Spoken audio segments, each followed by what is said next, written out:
Mga igsoon, ang Ebanghelyo karon Domingo from the Gospel of Saint Mark, chapter 5, verses 21 to 42. Nagsaysay mahitungod sa duha ka tawo nga nakadawat og dakong grasya gikan sa Dios. Ang una mao si Jairo, usa ka pangulo sa sinagoga, kang kinsang 12 anyos nga anak nga babae, gibuhi pagbalik ni Jesus. Ug ang ikaduha, mao ang usa ka babae nga naayo sa iyang sakit nga talinugo. The woman was hemorrhaging for 12 years. Unya giayo siya ni Jesus human mahikap ang biste sa Ginoo. Mga igsoon, ang kalainan sa kahimtang ni Jairo ug sa babae nga gitalinugan, dayag kaayo. Ang usa lalaki, ang usa babae. Si Jairo, usa ka public official, dakong tao sa katilingban ug adunahan. Samtang ang babae, walay pangalan, wala mailhi ug nahutdan nagkabtangan tungod sa pagpatambal sa iyang sakit. Si Jairo tinahod sa katilingban, apan kining babae wala natagda sa katilingban tungod kay giisip man siyang mahugaw tungod sa iyang sakit. Si Jairo miduol kang Jesus ug mihangyo openly. Ang babae miduol kang Jesus ug nangayo kaayuhan secretly. Pero mga igsoon, silang duha, si Jairo ug ang babae, pareho nga adunay dakong pagtuo sa gahom ni Jesus. Sa dakong panginahanglan, ang ilang pagtuo mao'y nagtuklod kanila sa pagduol sa Ginoo. Ug sa kaulahian, pareho silang gipadaygan sa dakong kaluoy sa Dios. Kining ebanghelyo nga igsoon, magtudlo nato nga ang gugma sa Dios para gyud sa tanan. Adunahan o pobre man, dakong tao o ordinaryo lang. Ang gugma sa Dios dili sama sa ato nga adunay ipalabi. Ang kaluoy sa Dios ihatag sa tanan nga moduol kaniya uban ang dakong pagsalig. Niadtong higayuna, daghan ang adunay masakiton ug daghan sad ang nawad-ag minahal sa kinabuhi. Apan nganong si Jairo man ang nabuhian og anak? Dios ra gyud ang nasayon.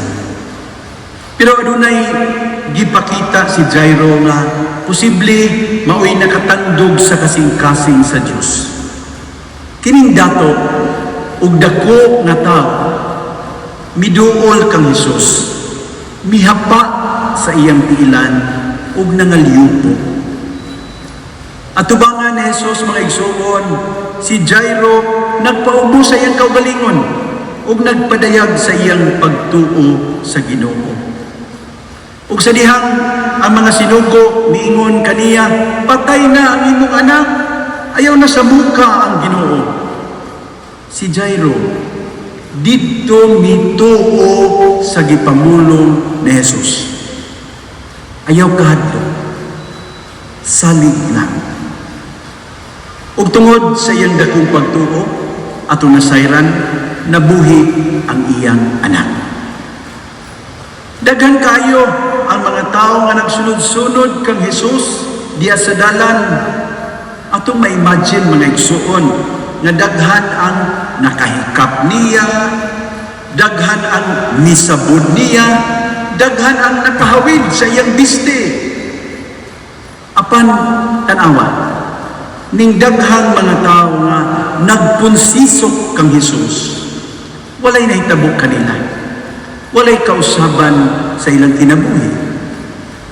Makapangutan na ta, nganong namilagruhan man ang babae nga gitalinugan?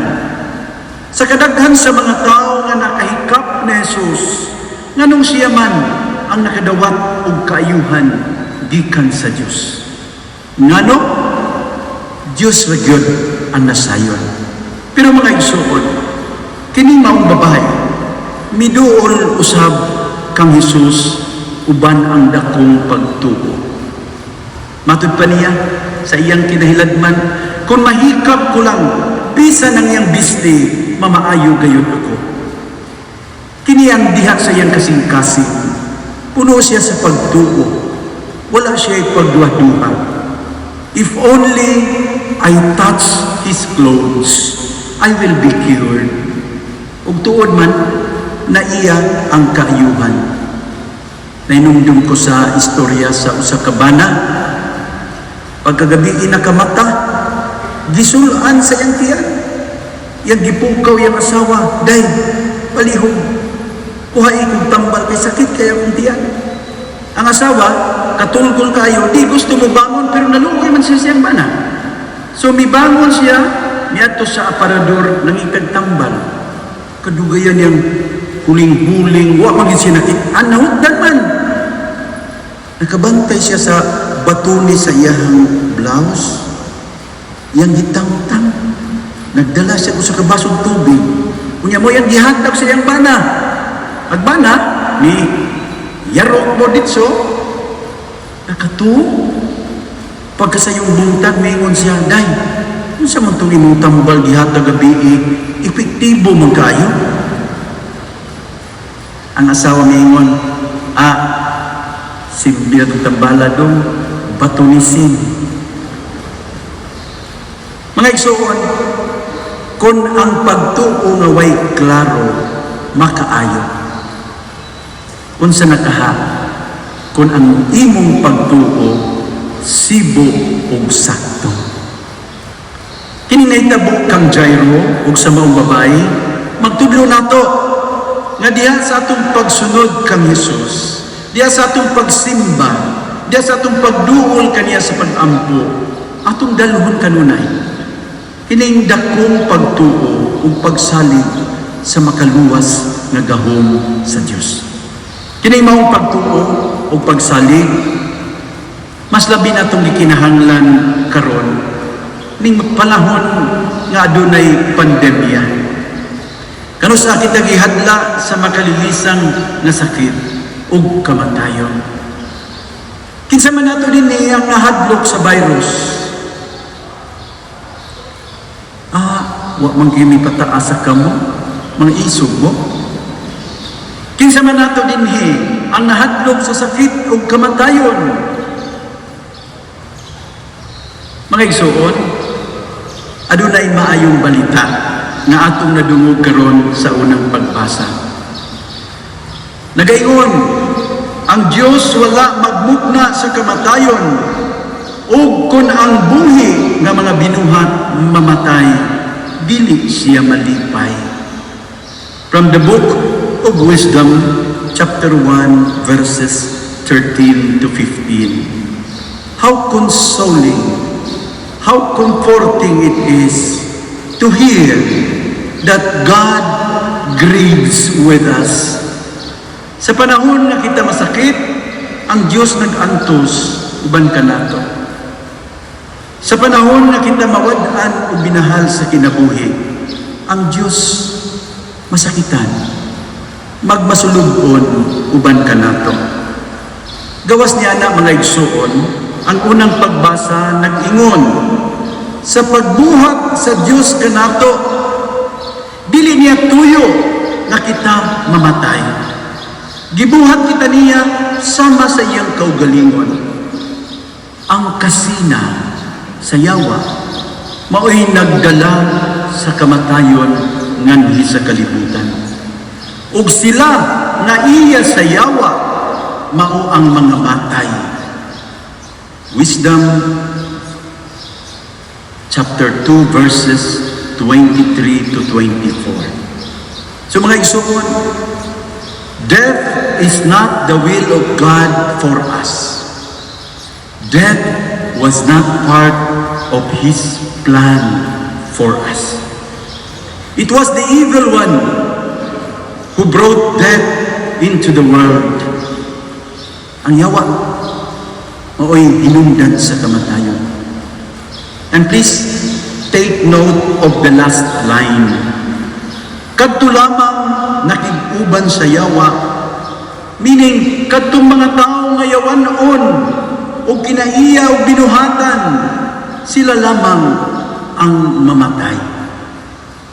Kung mao ka na, unsa may tabo sa mga tao nga dili makig-uban sa yawa. Kini ang atong naibaw-an kang Kristo. Kadtong mutuo o musunod kaniya, magpabiling buhi uban kaniya. Kini ang iyang gingon, I am the resurrection and the life. The one who believes in me, even if he should die, he will live. John 11, verse 25. Alang sa tanang Diyos nun, ang kamatayon sa lamang katpultahan nga agian para sa kinabuhing dayon. Mga igsoon, nahadlok ba kita sa virus? Nahadlok ba kita sa sakit o sa kamatayon? Atong bawnon, kini mga pulong ni Jesus. Ayaw kahadlok, salig lang. Do not be afraid. Just have faith. Bible scholars would tell us that the words, do not be afraid, can be found in the Bible at least 365 times. That is a daily reminder from God to live every day without fear or worry.